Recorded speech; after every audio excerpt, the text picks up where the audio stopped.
The summer of 1944. Europe is on fire.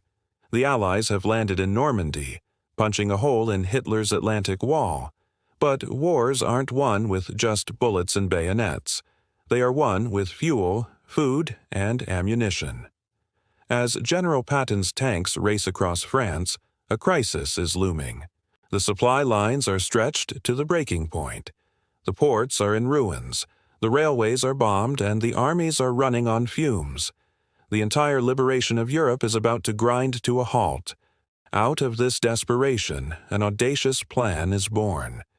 A plan so ambitious it borders on impossible.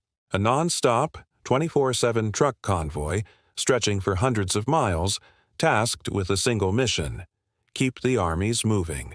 They called it the Red Ball Express. The name came from an old railroad term for high-priority cargo, and this was the highest priority of all. On August 25, 1944, as Paris celebrated its freedom, the first trucks started their engines. They painted a simple red ball on their bumpers, a symbol that meant, "Get out of the way." This was the start of one of the greatest logistical feats in history. But who were the men behind the wheel? They were the unsung heroes of this story. Nearly 75% of the Red Ball Express drivers were African-American soldiers. In an army divided by segregation, they were often overlooked and underappreciated. They volunteered to fight for a country that didn't always fight for them. Yet, when the call came, they answered. They climbed into their 2.5-ton GMC trucks, nicknamed the Deuce and a Half, and prepared to drive into history. Their motto was simple and powerful: keep 'em rolling. Imagine this: you're behind the wheel of a 10-ton truck, part of a convoy that stretches for miles. It's pitch black. You're not allowed to use your headlights to avoid being a target for German planes. The only thing guiding you is the faint, shielded taillight of the truck in front. You're driving on roads shattered by war, through towns that are little more than rubble. There are no road signs, no GPS, just instinct and a desperate need to stay awake. The drivers worked shifts that could last 20 hours or more, often catching a few moments of sleep in their cabs before getting back on the road. The route was a lifeline carved through chaos. 2 main highways were designated exclusively for the express, one for heading to the front, the other for returning. No civilian traffic was allowed. Military police lined the route, waving the trucks on, ensuring nothing stopped the flow. At its peak, this incredible operation moved over 12,000 tons of supplies every single day. That's gasoline to keep the tanks rolling, ammunition for the artillery, and food for hundreds of thousands of soldiers. The roar of their engines was the sound of hope, the sound of liberation pushing ever eastward.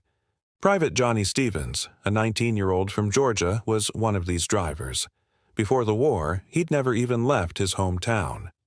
Now, he was hurtling through the French countryside, dodging enemy aircraft. He later wrote, "We had to drive like the devil himself was chasing us. Sometimes we'd go for 20 hours straight.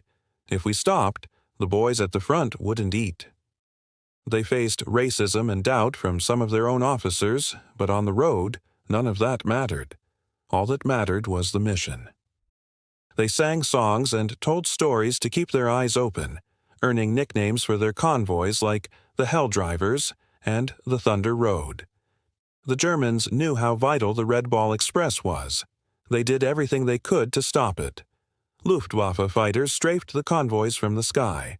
Snipers and saboteurs laid ambushes in the forests. But the trucks just kept coming. One driver famously said, "We didn't have time to be scared. We just drove." The French villagers understood what they were witnessing. They would line the roads, waving and cheering, "Vive l'Amérique," as the river of steel and supplies flowed past them, a testament to sheer grit and determination. But this incredible effort came at a high price. The danger wasn't just from the enemy. The grueling pace led to accidents. Exhausted drivers fell asleep at the wheel. Trucks would overturn, slide off slick roads, or catch fire. Many men were injured, and some paid the ultimate price, killed in crashes or ambushes. But even then, the convoy couldn't stop. If a truck broke down, The others had to swerve around it and keep going. Replacements were always ready to fill the gaps. The line could never be broken. General George S. Patton himself, a man not known for handing out praise lightly, declared, "My army could not have moved without the Red Ball Express. It was the lifeblood of the Allied advance." For 82 grueling days, from August to November 1944, these drivers performed a miracle. They delivered over 400,000 tons of supplies, fueling the push toward Germany's border. As the Allies captured major ports like Antwerp and repaired the rail lines, the need for the Red Ball Express slowly faded. The operation was officially shut down on November 16, 1944. Its job was done, but its legacy was forged forever. The Red Ball Express is more than just a story about trucks and supplies. It's a story about ordinary men who did extraordinary things. It's a story of courage, not on the battlefield with a rifle, but behind the wheel of a truck on a dark, dangerous road.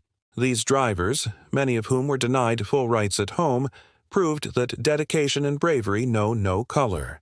They were the forgotten heroes who literally drove the Allied victory forward. So the next time you hear about the heroes of World War II, remember the drivers of the Red Ball Express. Remember the rumble of their engines and the endless river of trucks that kept the flame of liberation alive. Their story is a powerful reminder that victory is a team effort, and every single role, no matter how unsung, is crucial. Thanks for watching. If you found this story as inspiring as I did, please give this video a like and subscribe to the channel for more hidden histories from our past. See you next time.